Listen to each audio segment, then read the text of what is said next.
మనల్ని మనం దేవునికి మనల్ని మనం సమర్పించుకోవడం, అప్పగించుకోవడం, మన జీవితాలను దేవునికి అప్పగించుకోవడం. దేవునికి మహిమ కలుగును గాక. నాయన బాప్తిస్మం అంటే ఏంటి? నేను ఇక్కడి నుంచి లోకస్తుడను గాను, నేను నీ వాడను. నేను లోక సంబంధమైన గాను, నేను నీ మనిషిని.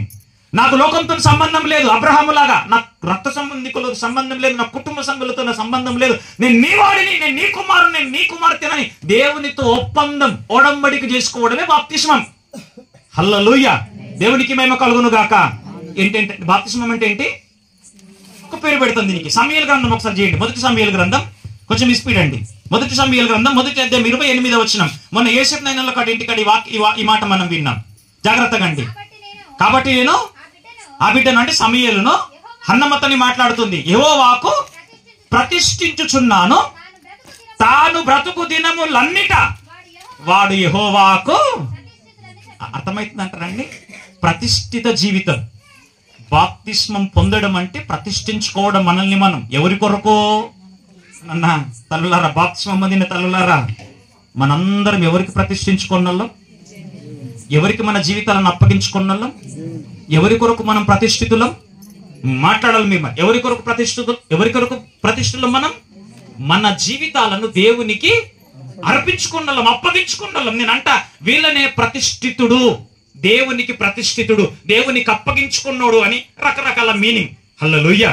అర్థమవుతుందంటారా లేదంటారండి? ప్రతిష్ఠితుడు అనే మాటకు అర్థం ఏంటి?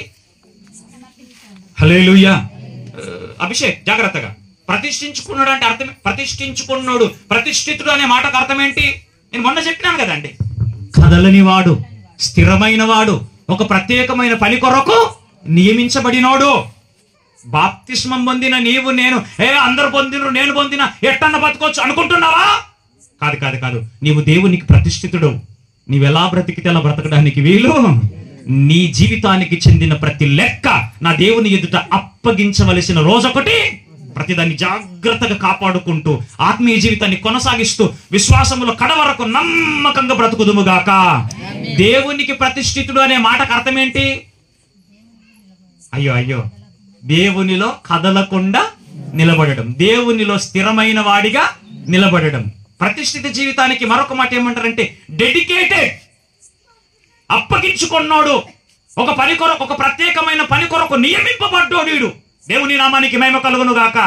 బాప్తిస్మం పొందిన మనందరము దేవునికి ప్రతిష్ఠితులమే. హల్లెలూయా. ఎవరికి ప్రతిష్ఠితులం అండి? ఎవరికి ప్రతిష్ఠితులం? ప్రతిష్ఠితులు అనే మాటకు అర్థమైంది కదా. ఒక పని కొరకు స్థిరమైన వాళ్ళము, కథనోళ్ళము.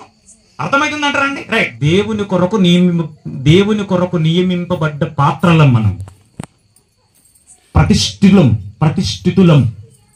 దేవుని కొరకు మనల్ని మనం సమర్పించుకున్నోళ్ళం, దేవుని కొరకు మనల్ని మనం అప్పగించుకున్నోళ్ళం. ఆయనలో కడవరకు స్థిరమైన వారుగా నిలబడుదుముగాక, కదల్చబడుకుందుముగాక. దేవుని పని కొరకు ప్రత్యేకమైన వారుగా నియమింపబడిన మనం దేవుని పనులలోనే పాలిభాగస్తులమై ఉందుముగాక.